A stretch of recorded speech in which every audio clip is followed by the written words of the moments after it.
Hello everyone and welcome to TalentSprint. In this session we'll learn about quadrilaterals, which is a part of geometry. Now, as you all must be aware, a quadrilateral is a closed figure which is bounded by four straight lines. In simple words, a quadrilateral is a four-sided plane figure which has got four internal angles, four sides and four internal angles. And the sum of all its internal angles is always 360 degrees. Now, based on the shape, there can be different types of quadrilaterals. For example, parallelogram, rhombus, trapezium, rectangle, square, kite, or arrowhead, which is also known as delta, are some of the different types of quadrilaterals based on the shape and its various properties. Now, of all these different quadrilaterals, the most important ones are parallelogram, a rhombus, rectangle, square, and trapezium. And hence, we'll limit our discussion to only these type of quadrilaterals. And among all these, the most important one in my view is a parallelogram, because all the other important quadrilaterals like rhombus, square, rectangle, and trapezium can be treated as special cases of a parallelogram. Hence, we'll start our discussion with the first quadrilateral, that's a parallelogram. Understand that for you to answer questions based on quadrilaterals, you must know all the important properties for each of these different quadrilaterals. So all we are going to discuss here is about the properties of different types of quadrilaterals, and we shall start with parallelogram. Like, this is the basic one, and all the others can be taken as special cases of a parallelogram. So let's understand what a parallelogram is. Now, as you can see here, ABCD is a parallelogram, right? The four-sided figure ABCD is a parallelogram. Now, what is special about a parallelogram? Well, this is a quadrilateral where the opposite sides are parallel and equal, right? A parallelogram is the one where the opposite sides are parallel. Now, as you can see, the name itself has the word parallel there, right? The root word parallel. So the opposite sides here are parallel, which means they'll never meet, right? Opposite sides are parallel and they are equal. All right. So we can say that AB is equal to CD, right? Opposite sides are equal, and the other pair of opposite sides is also equal. AD is equal to BC. And also the opposite sides are parallel. So we can say AB is parallel to CD and AD is parallel to BC. So this basically defines a parallelogram. The opposite sides are parallel and equal. Such a quadrilateral can be treated as a parallelogram. Now let us look at the different properties of a parallelogram, right? That's about the definition here, but what are the different properties? Now, one important point that we have already discussed is that sum of the internal angles is 360 degrees, right? There are four angles here: angle A, angle B, angle C, and angle D. And sum of all these four angles is equal to 360 degrees. Well, this is true in every quadrilateral, right? Any four-sided figure will have the sum of its internal angles as 360. So nothing special about that point, right? But let us now discuss points which are specific to a parallelogram, right? So that's about the definition here. Now let's look at the properties. The first important point here is that the sum of any two adjacent angles in a parallelogram will be equal to 180 degrees. You take any two adjacent angles, right? What are adjacent angles here? Angle A and angle B, or B and C, C and D, and T and A, right? Adjacent angles. What are opposite angles? Angle A and angle C, and angle B and angle D. So the point that I'm trying to make here is that sum of any two adjacent angles is always 180 degrees in case of a parallelogram, right? So how do we represent that? We can say angle A plus angle B will be equal to angle B plus angle C. Angle B plus angle C will be equal to angle C plus angle D, and this will be equal to angle D plus angle A, and all these are equal to 180 degrees. So adjacent angles, all these are adjacent angles, and sum of the adjacent angles is always 180 degrees. All right, this is very basic. I mean, if you refer our discussion in triangles, where we have started about parallel lines, right? Pair of lines, parallel lines and a transversal. Based on those properties, you will realize that yes, angle A and angle B will be equal to 180 degrees. The sum of those two angles will be equal to 180 degrees, right? Because if you make, or if you club these two angles, it becomes a straight angle. Straight angle is 180 degrees. You understand? See, these two lines are parallel. As we have discussed, AD is parallel to BC. So this side of the angle A, right, the internal angle A will be equal to the exterior angle of B, right? If I extend this line, let's say, right, what is this angle? This is nothing but angle A. So if we see, if this is angle A and the interior angle is angle B, angle A plus angle B makes a straight angle, 180 degrees. And the same holds true for any pair of adjacent angles. So that is the reason we come to a conclusion that the pair of adjacent angles will add up to 180 degrees, right? And from this point, if you observe, if you take the first two expressions there. Angle A plus angle B equals to angle B plus angle C. Only look at these two. Angle B and angle B gets cancelled. So what are we left with? Angle A is equal to angle C. Angle A is equal to angle C, which means the opposite angles are equal. Let's look at the other set here, right? If you see angle B plus angle C is equal to angle C plus angle D. Now C and C gets cancelled. So what do we have? Angle B is equal to angle D. Angle B is equal to angle D. And again, if you consider these two, D and D gets cancelled, C is equal to A, which we have already derived, right? A is equal to C or C equals to A. Again, if we take A plus B equals to D plus A and A gets cancelled, we'll get B equals to D. B equals to D. So clearly we can conclude that in case of a parallelogram, the opposite angles are equal, right? Whatever be the angle, they are always equal. So angle A would be equal to angle C. And what's the other one? Angle B is equal to angle D. Now, what will be the numerical value here? We cannot, discuss or talk about that, because it can be anything, right? If this is, let's say, 120, or this is not 120. I mean, that's an, that's an acute angle. I mean, when you look at it, it looks like an acute angle. But whatever be the value, let's say if this is 80 degrees, this also would be 80 degrees. And if this is 80, this would be 100, because the adjacent angle should add up to 180 degrees. So these are important properties with respect to the angles. So adjacent angles will add up to 180, opposite angles are equal. Angle B is equal to angle D. Now let us talk about the diagonals, right? You know what diagonals are. The line joining the two opposite vertices are diagonals. So here we have got two diagonals. AC is one diagonal and BD is the other diagonal, right? And if you observe, these two diagonals intersect at the point O, right? Point O is the point of intersection of the two diagonals here. Now in case of a parallelogram, the diagonals are not equal, right? AC is not equal to BD. AC is not equal to BD. So the diagonal AC is not equal to BD, right? I mean, when we discuss about the other quadrilaterals, right? Rectangle, square and rhombus, we'll talk about diagonals always. In which cases the diagonals are equal and in which cases the diagonals are not equal. So in case of a parallelogram, the diagonals are not equal, but they bisect each other, right? The two diagonals bisect each other. That means if you look at this point of intersection O, this point is bisecting the diagonal AC and it is also bisecting the diagonal BD. Now what do you mean by bisection here? It will divide it into two equal halves. So we can say AO is equal to OC, right? AO is equal to OC and BO equals to OD. So the point is, in case of a parallelogram, the diagonals are not equal, but they bisect each other, right? All are important properties. You just need to remember and understand these properties so that you can answer the questions easily, right? Based on any of these properties, we'll try and solve the questions given on parallelogram. And now the last point, right? The last point, which is again a very important property with respect to parallelograms. And this is that the sum of the squares of diagonals is equal to the sum of the squares of all the four sides. The sum of the squares of diagonals is equal to the sum of the squares of four sides, right? For example, I mean, if you look at this figure here, sum of the squares of diagonals. What are the diagonals? AC and BD. So sum of the squares of diagonals. So AC square plus BD square will be equal to the sum of the squares of all the four sides. So this will be equal to AB square plus BC square plus CD square plus DA square plus DA square. Are you able to follow? And we have already learned that AB is equal to CD and BC equals to DA. BC equals to DA. So we can say AB square plus CD square is equal to 2AB square. Both of them are equal. Opposite sides are equal, right?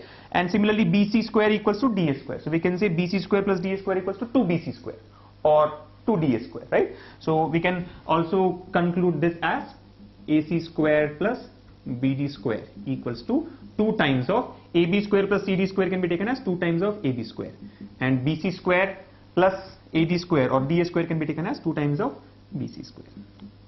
Yes or no? So that's a very important conclusion or a property with respect to parallelograms, right? Nothing but the sum of the squares of diagonals is equal to the sum of the squares of all the four sides. All right. So that's about the important properties of a parallelogram. And let us not get into mensuration part of a parallelogram, right? For example, area of a parallelogram or the perimeter of a parallelogram. All these have been covered in the mensuration topic, right? And we have a list of formulae. It's all about learning the formula there. For example, let's say if this side is AB, this length is A, the opposite will also be A. Yes or no? And if this is B, the opposite is also B. All right. So based on these four sides. I mean, you know what a perimeter is. Perimeter is the length of the boundary. So you can say a plus b plus a plus b. So perimeter can be taken as 2 times of a plus b. When it comes to the area of a parallelogram is nothing but the product of two adjacent sides into the angle between them, sine of the angle between them. So area of this parallelogram can be taken as AB into sine of angle B, right? Or this AB into sine of angle A, right? Or in general, for any quadrilateral, we can say that area is the base into height, base into height. For example, for this parallelogram, the height is h. Let's say the height of the parallelogram is h, right? Height is the vertical distance between the two parallel sides, right? So area can simply be taken as the base into height. Base in this case is a into the h, height h will give you the area. So in simple words, we can say area is equal to a into h, and perimeter can be taken as a plus b plus a plus b. So 2 times of a plus b. However, like I've mentioned earlier, these are points relevant to mensuration, not related to geometry, right? With respect to geometry, we should know all the important properties based on angles, sides, and diagonals, etc. Right? So that's about a parallelogram. Now, 2 more important points here. Well, this is according to, this is in relation to rectangle and rhombus. But let me just mention those 2 points. Again, when we discuss about rectangle and rhombus, we'll bring it so that you can understand it easily. Any parallelogram which is inscribed in a circle will be a rectangle. I've already mentioned that rectangle, rhombus, square, trapezium, all these are special cases of a parallelogram. So one special case is the rectangle, right? So if you can inscribe a parallelogram inside a circle, right? If all the 4 vertices of the parallelogram lie on the circumference of the circle, then that parallelogram is nothing but a rectangle. And if it can be circumscribed around a circle, right? If you can draw a circle which touches all the 4 sides of the parallelogram, right? Circle is inside, touching all the 4 sides, then that parallelogram becomes a rhombus. However, when we discuss about rhombus and rectangle, it will bring in more clarity. But just remember, right? It can be given as a simple question in the exam. A parallelogram inscribed in a circle is rectangle or rhombus or square or trapezium or none of these, let's say. So what's your angle? What's your answer? Answer is rectangle, right? If parallelogram is inside the circle, touching all the 4 points touching the circle, circumference of the circle, then it is a rectangle. If the circle is inside the parallelogram, touching all the 4 sides, then it is a rhombus. Then such a parallelogram is called a rhombus. So that's about all the important properties of parallelogram. Let us now learn about our next quadrilateral, which is a rectangle. Now, like I've mentioned earlier, rectangle is a special case of a parallelogram. So I can say that all the rectangles are parallelograms, but the reverse is not true. All the parallelograms need not be rectangles, but all the rectangles are parallelograms. Let us understand what is special about a rectangle, or what kind of a special parallelogram is a rectangle. Understand, the simple point here is any parallelogram where the adjacent sides are perpendicular is a rectangle, or any parallelogram where all the 4 angles are equal to 90 degrees, the 4 interior angles are equal to 90 degrees is a rectangle. Now like you can see here, ABCD is a rectangle. Now this is like a parallelogram. You see that the opposite sides are parallel and the opposite sides are equal. That's the basic definition of a parallelogram. The opposite sides have to be parallel and equal. So here also we find that the opposite sides are parallel and they are equal. Hence, a rectangle is equal to parallelogram. But a parallelogram is not equal to rectangle. So what is special here? You see that the adjacent sides are perpendicular. If you look at angle A, this is 90 degrees, right? This is a right angle. So we can say AB is perpendicular to AB. And same is the case with any other pair of adjacent sides, right? This is 90 degrees. This angle here again is 90 degrees. And this angle also is 90 degrees, right? So a parallelogram where all the 4 angles are 90 degrees. I can say this is a parallelogram with all the 4 interior angles equal to 90 degrees. Or the other way to look at it is that all the 4 pairs of adjacent sides are perpendicular, right? These 2 are perpendicular. This side is perpendicular to the top there. And same is the case with other 2 pairs. So that's what is a rectangle, right? A parallelogram where the angles are 90 degrees or adjacent sides are perpendicular. Now let us look at the properties of rectangle, right? Now that we have already discussed about the properties of parallelogram, it shouldn't be very difficult for us to follow or understand the properties of rectangle, right? So, one point is that all the opposite sides are equal. So I would say AB is equal to CD and BC is equal to AD. Also that they are parallel. So AB is parallel to CD and BC is parallel to AD. This is nothing but the definition of parallelogram, right? And since it is a parallelogram, it holds true. Now, all the four angles are equal. So angle A is equal to angle B is equal to angle C is equal to angle D is equal to 90 degrees. Now if you see, the properties of parallelogram should also satisfy here. Since rectangle is a parallelogram, the properties of parallelogram should satisfy. What are the properties there? See, one point that we have learned was the adjacent pair of angles will add up to 180. So angle A plus angle B 180. Yes or no? Angle B plus angle C is 180. C plus D is 180 and A plus D is also 180. So all the four angles are equal. That's it, simple, right? And opposite angles are also equal, right? The other property was that opposite angles are equal. So opposite angles, angle A is equal to angle C, angle B is equal to angle D. All right. So that's about the properties of rectangle. Let us now discuss about the diagonals of a rectangle. Now in case of rectangle, the diagonals are equal in magnitude and also bisect each other, right? So one important point to be noted here is that the diagonal AC will be equal to the diagonal BD, which was not true in case of parallelogram. In parallelogram we have seen that the diagonals were not equal, but here the diagonals are equal and also they bisect each other, right? You know that AC and BD intersect at the point O. So we can say that AO is equal to OC and this will be equal to OB, which is equal to OD. Since we know that the magnitude of the two diagonals is equal, right? In the previous case, in case of parallelogram, we have discussed AO equals to OC and OB equals to OD. But then here in this case, all the four parts of those diagonals are equal, right? So AO equals to OC equals to OB equals to OD, right? So that's it. These are the properties of rectangles. And again, I did not discuss about area and the perimeter, right? We have already discussed this in mensuration. And like I've said earlier, for any quadrilateral, the area is nothing but base into height. So the base here is this and the height is nothing but BC. So area can be taken as AB into BC. Generally we call it as length into breadth, right? This is the length. This also is the length, breadth and breadth. So area is length into breadth, which is nothing but base into height. And perimeter, like you all know, L plus B plus L plus B. So 2 times of L plus B. Alright.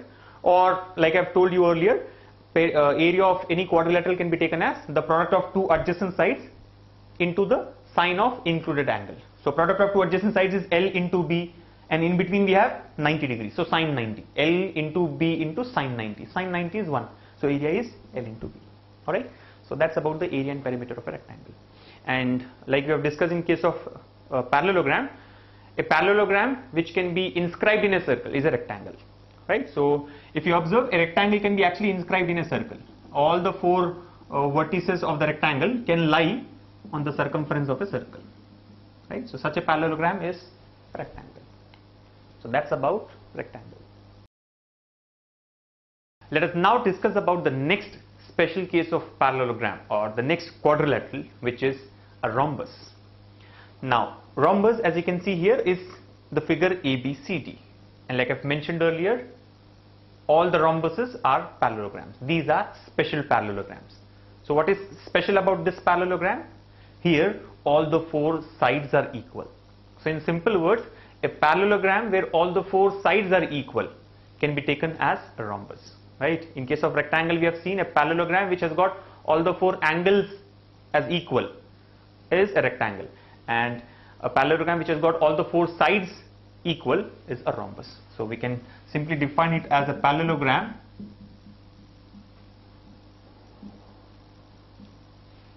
with all the four sides equal, right? A parallelogram with all the four sides equal is a rhombus. So that brings us to the conclusion that AB is equal to BC is equal to CD is equal to DA. Alright. In any way, since a rhombus is also a parallelogram, the properties of parallelogram will hold true, right? What kind of properties? Properties related to sides and angles. For example, we know that in any parallelogram, the opposite sides are parallel and they are equal. Here anyway we have discussed that the opposite sides are equal, right? AD is equal to BC, AD is equal to BC, AB is equal to CD, AB is equal to CD. So that property is anyway true in case of rhombus. What's the other one? The opposite sides are parallel. Here also the opposite sides are parallel, right? I can say AB is parallel to CD and AD is parallel to BC, right? So that's again about the points that we have discussed in parallelogram, right? The basic definition of parallelogram. Opposite sides are parallel and they are equal. Here, since all the sides are equal, we say AB equals to BC equals to CD equals to DA. Now what about angles here? Angles are like in case of parallelograms. What do we see in case of parallelograms? Adjacent angles add up to 180 degrees. So here also the adjacent angles add up to 180 degrees.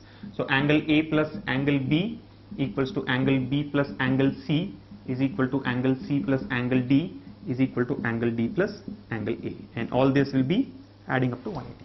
And since this is true, we can say that the opposite angles are equal. We have already discussed about this, right? If you take these two terms or these two expressions here, angle B and angle B gets cancelled, so angle A equals to angle C. If we take these two, angle C and angle C gets cancelled, angle B equals to angle D.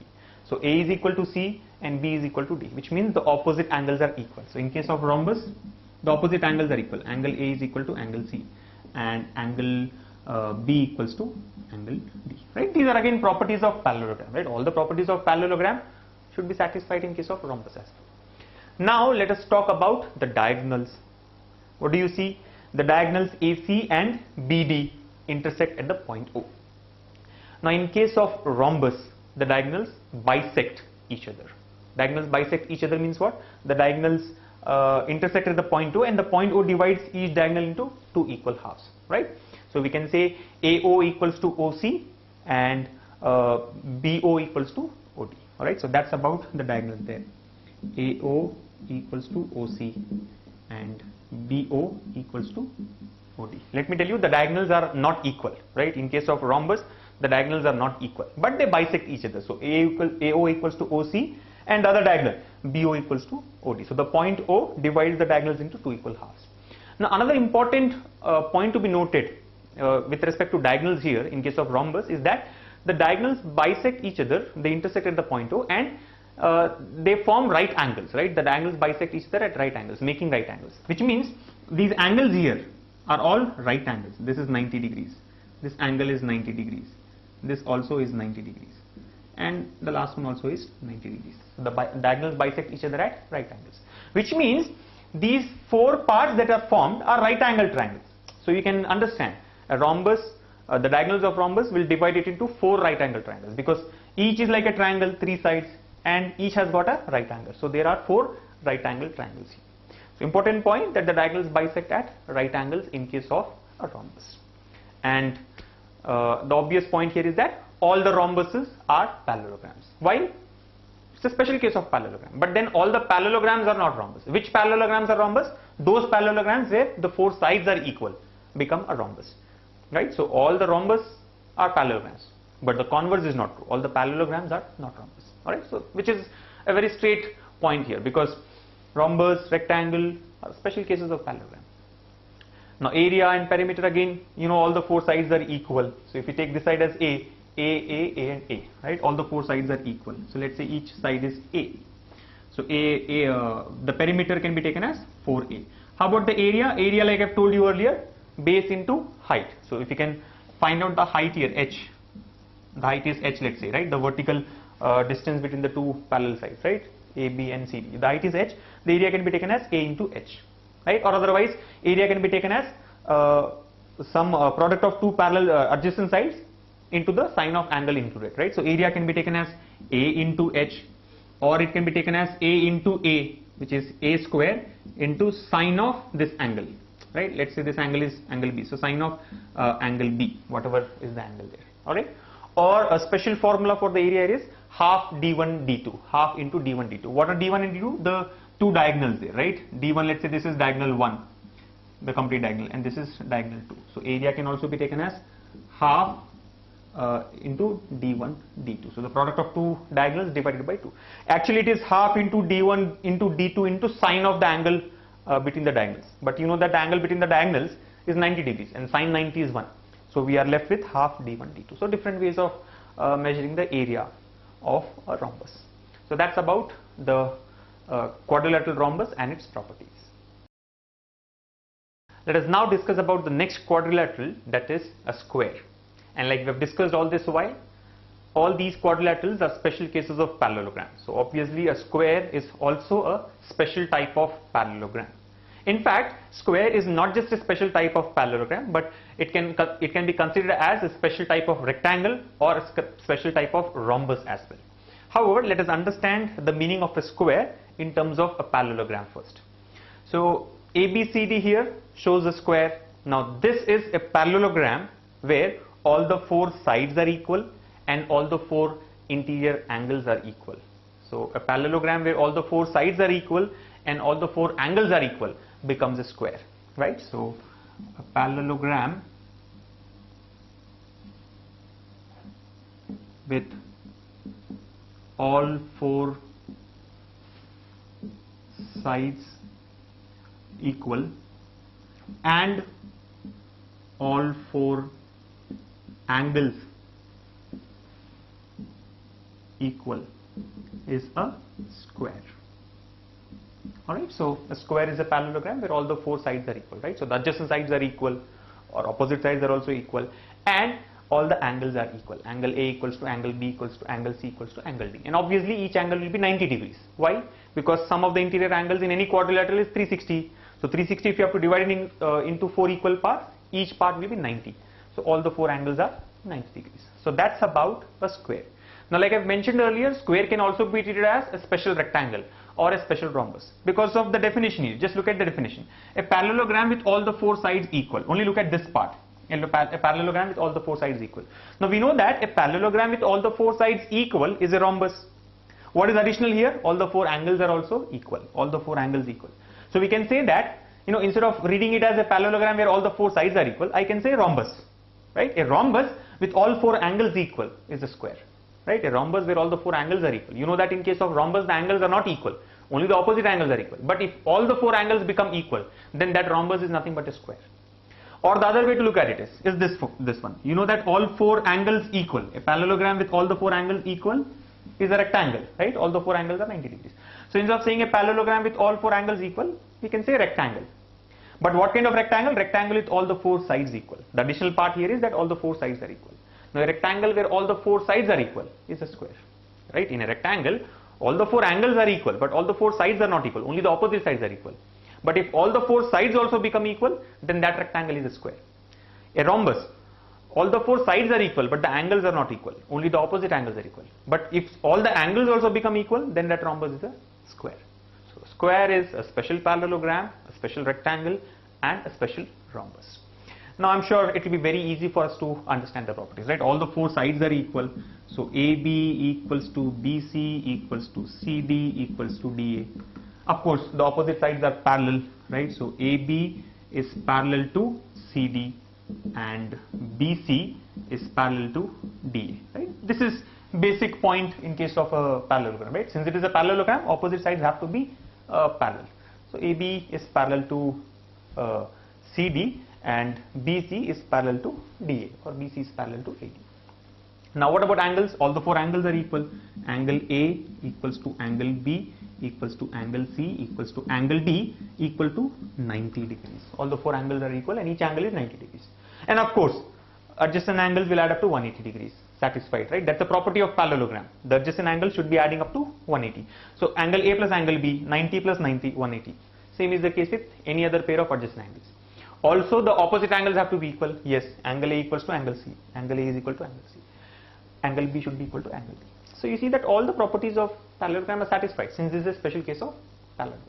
But again, the same holds true. Like we have discussed in rectangle and rhombus, every rectangle is a parallelogram, but every parallelogram is not rectangle. Every rhombus is a parallelogram, but every parallelogram is not rhombus. Same is the case with square. Each square can be taken as a parallelogram, but every parallelogram is not a square. In fact, each square can also be taken as a rectangle. A square is a rectangle where all the four sides are equal. Every square can also be taken as a rhombus. A square is a rhombus where all the four angles are equal, right? So a square, all the squares are rectangles, are parallelograms, are rhombuses. But the converse is not true. That's about angles. Now let's talk about diagonals, right? What are the two diagonals? AC and BD. Now the two diagonals are equal. We know in case of rectangle we have already learned that the two diagonals are equal. In case of square also the two diagonals are equal, right? You can apply Pythagoras theorem. See, all the four sides are anyway equal, A and A. So if these two sides are equal, this will give a diagonal. Same two sides will give you the other diagonal. Right? So the two diagonals are equal. Only in case of rectangle and square the diagonals are equal. In case of rhombus and parallelogram we have seen that the diagonals are not equal. Anyway, so the two diagonals AC and BD bisect each other at the point O. They bisect equal halves, right? So the diagonals are equal. First and foremost, AC is equals to BD, and the second point is AO is equal to BO is equal to CO equals to DO, or AO equals to OC, BO equals to OD. But since the diagonals are also equal in magnitude, these two parts will become equal to the other two parts. So AO equals to BO equals to CO equals to DO.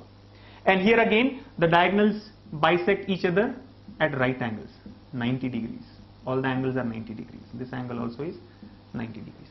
Yes or no? Like we have seen in case of rectangle, right? Rectangle, in case of rhombus, sorry. In case of rhombus, the diagonals bisect each other at 90 degrees. Here also the diagonals bisect each other at 90 degrees. It means all these four are right angle triangles.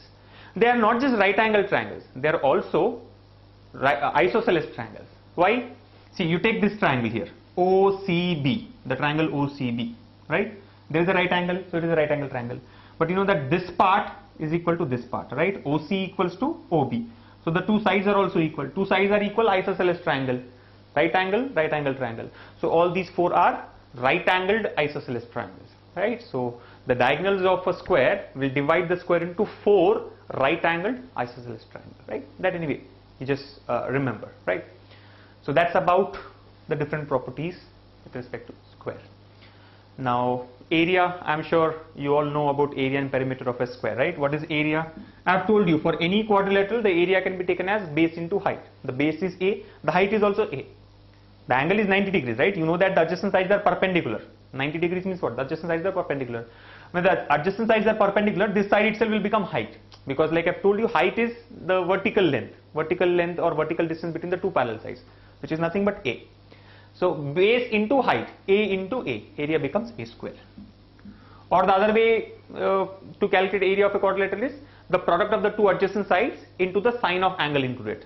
So A into sine of this angle. What is this angle? 90 degrees. Angle in a square is 90 degrees, right? Sine 90 is 1. So A into sine 90 will give you A square. And perimeter is A plus A plus A plus A, 4A. So that's about the area and perimeter of a square. So special quadrilateral, right? It is a special parallelogram, it is a special rhombus and a special rectangle. Let us now discuss about the last one as a part of our discussion on quadrilaterals, that is trapezium. The trapezium is a different quadrilateral. Like you see here, ABCD, the figure here is a trapezium. Now what is it? This is a quadrilateral which has got only one set of parallel sides. Only one pair of sides is parallel, whereas the other pair is non-parallel sides, right? So a quadrilateral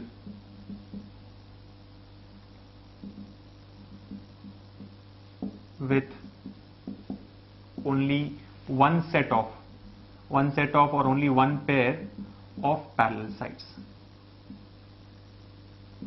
is a trapezium, right? With only one pair of parallel sides, a trapezium. So here we see that AB is parallel to CD, right? AB is parallel to CD, but BC is not parallel, right? BC is BC and the other side there, AD, are non-parallel, right? These are non-parallel. So that's about a trapezium, right? A trapezium is a quadrilateral which has got only one set of parallel sides, right? Here we see AB is parallel to CD. Well, strictly speaking, there is a lot of controversy around a trapezium, right? This one geometrical shape, which is which is still in controversy, right? Because there are some people who say that trapezium is a quadrilateral which has got only one set of parallel sides, like what we have discussed so far. But then there are others, a larger group, which says trapezium is a quadrilateral with at least one set of parallel sides, right? So if you say at least one, then the other pair can also be parallel. You understand? One group says there is only one set of parallel sides. The other group says there is at least one set of parallel sides. All right. So when you say at least one set of parallel sides, at least is what? Minimum one. but the other pair can also be parallel. Which is the other pair? BC and AD can also be parallel. And when BC and AD become parallel, then it becomes a parallelogram, right? So according to the second group, a parallelogram is a special type of trapezium. You understand? Simple definition is only one set of parallel sides, and this is what is widely accepted, right? I mean, one set of parallel sides. But if you take the other consideration, which says at least one set of parallel sides, then parallelogram becomes a special trapezium, because parallelogram is two set of parallel sides, which is nothing but at least one, right? So just keep this in mind. I mean, nothing relevant for your exam. You know, you need not get questions on this, but the idea is trapezium has one set of parallel sides. So that's about it. Now, how do you get the area? There's nothing related to its angles and sides there, but area. Let's understand how do we measure the area of a trapezium. Now, area of a trapezium can be taken as half of the sum of the two parallel sides, which is AB plus CD, AB plus CD into the height h. Now, what is height h? The vertical distance between the two parallel sides. Let's say the vertical distance is h, the height of the trapezium is h, which is the distance between two parallel sides. So the area of trapezium is half into AB plus CD, or nothing but the average of the two parallel sides, right? AB plus CD by 2 is what? The average of the lengths of two parallel sides multiplied by the height will give you the area of trapezium. Alright, and there is something called as median. This again is not very important from examination point of view, but let's just understand what is a median. A median is a parallel line which is equidistant to the two parallel sides. So if I draw another parallel line, let's say, which is EF, and if it is equidistant from the two parallel sides, that is this is h by 2 and this also is h by 2, then such a line EF is called a median, right? It is equidistant. You see, this distance is h by 2, the other distance is also h by 2. And how do you measure that length EF? EF is the average of the two parallel sides, AB plus CD. Alright, so you know, in another way we can say area is EF into h, because half of AB plus CD is EF, the median. So area of a trapezium is the length of the median into the height of trapezium. So EF into h can be taken as area, right? Important point is that median is equidistant from the two parallel sides. If it is equidistant from the two parallel sides, means the first distance is h by 2, the second distance here is also h by 2, right? It is equidistant. So that's about trapezium, nothing more important here, no more properties. But then the other thing, like there are different types of trapezium, right? We have different types of trapezium. For example, there's one which is called as you know, isosceles trapezium. What is an isosceles trapezium? Isosceles trapezium is the one where the two non-parallel sides are equal, right? These sides AD and BC need not be equal, but if at all they are equal, then that's called an isosceles trapezium, right? So if AD is equal to BC, then such a trapezium is called an isosceles trapezium. Then there's something called as right trapezium. What is a right trapezium? Now I'm sure you understand right from the point of view of geometry, right? Right angle, right? So if there is a right angle in a trapezium, then that's called a right trapezium. And it is obvious that if there is one right angle, the other will also be right angle. There will be two right angles, right? Let me show you how it looks like. For example, a trapezium of you know, a trapezium like this, two right angles. This is a right angle, this also is a right angle, right? Such a trapezium is called a right trapezium, right? So the other category is right trapezium. And then there is a scalene trapezium, right? A scalene trapezium. I'm sure all of you understand the word scalene as well, right? Scalene triangle. We have discussed about scalene triangle in mensuration itself. What is the scalene triangle? The one where all the three sides are different. So scalene trapezium, the one where all the four sides are different, is called a scalene trapezium. So AB is not equal to BC, is not equal to CD, is not equal to D. All the four sides are different. That's a scalene trapezium. Just about the different types there, right? So isosceles trapezium when the two non-parallel sides are equal, right? And right trapezium when two adjacent angles are right angles, right? Two adjacent angles, this angle and this angle, both are right angles. And scalene trapezium when all the three, all the four sides are different, right? And one important point about an isosceles trapezium is this is a cyclic quadrilateral. You understand what is a cyclic quadrilateral? A cyclic quadrilateral is the one where all the four vertices lie on the circumference of a circle. So an isosceles trapezium is a cyclic quadrilateral. We have discussed about cyclic quadrilaterals in the topic of circles, right? So we need not discuss that again, but just remember isosceles trapezium is a cyclic quadrilateral. So that's all about trapezium. Let us now discuss about polygons. Now what is a polygon? A polygon is basically a closed figure which is bounded by straight lines. Any closed figure bounded by straight lines can be called a polygon. A simple example is a triangle, right? A triangle is a closed figure which is bounded by three straight lines. Hence, triangle is a polygon with three sides. Or for that matter, quadrilateral. Any quadrilateral can be taken as a polygon, right? A quadrilateral is a closed figure bounded by four sides. So a quadrilateral is a four-sided polygon, right? So simple definition of a polygon is a closed figure. A closed figure bounded by straight lines.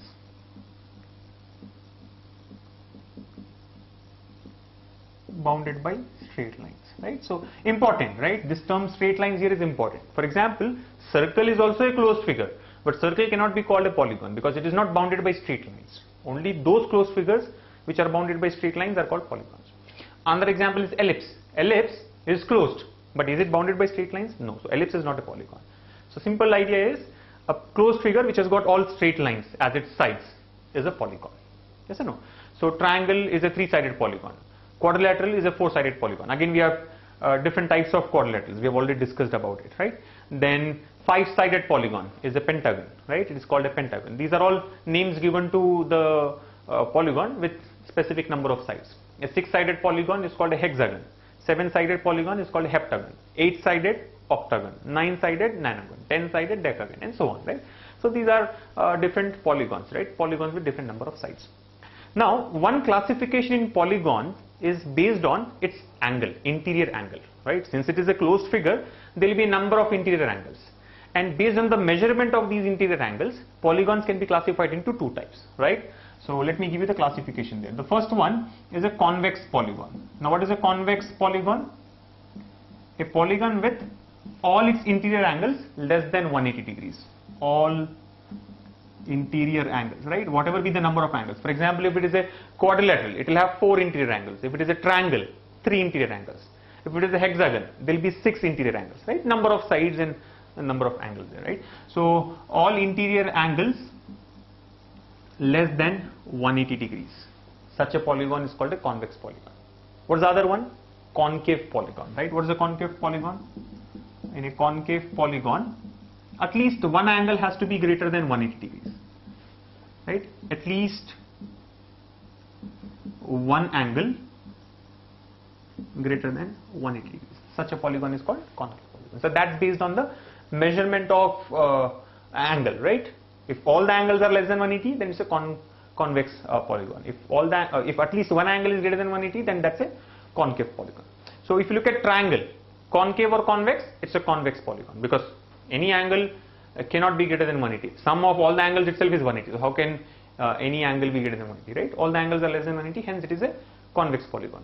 Any quadrilateral if you take, right? Any quadrilateral angle cannot be more than 180 there. So it's a convex polygon and so on. Now let's say we have a convex polygon of n sides. So there are different formulae which are important here. So let's look at all the formulae, right? In a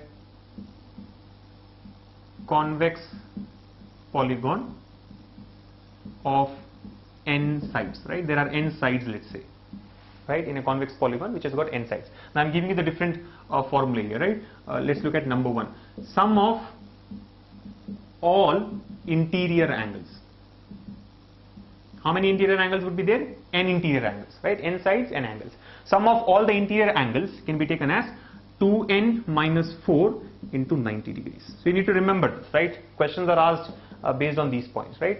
He will give you the number of sides and ask you to find out the sum of interior angles. What do? 2n minus 4 into 90, right? Or sometimes the sum of interior angles is given to us. We are asked to find out the number of sides. So 2n minus 4 into 90 is given. Find out the value of n. Alright? Sum of all the exterior angles. Sum of all exterior angles. Now this is simple. Whatever be the number of sides, sum of all exterior angles will be 360 degrees. It is always 360 degrees, right? For example, if you take a square, extend all the four sides. So you will get exterior angles, right? Sum of all those exterior angles will be 360 degrees, right? In fact, each angle there will be 90. So 90 fours 360. If we take a triangle, extend all the three sides, you will get exterior angles, right? These may be different, right? These need not be equal. All the three angles need not be equal, but the sum of all those angles will be equal to 360 degrees, right? So sum of all the exterior angles is 360 degrees. And the third formula here is based on the number of diagonals, right? The number of diagonals will be equal to n into n minus 3 by 2. The number of diagonals in a convex polygon of n sides will be equal to n into n minus 3 by 2.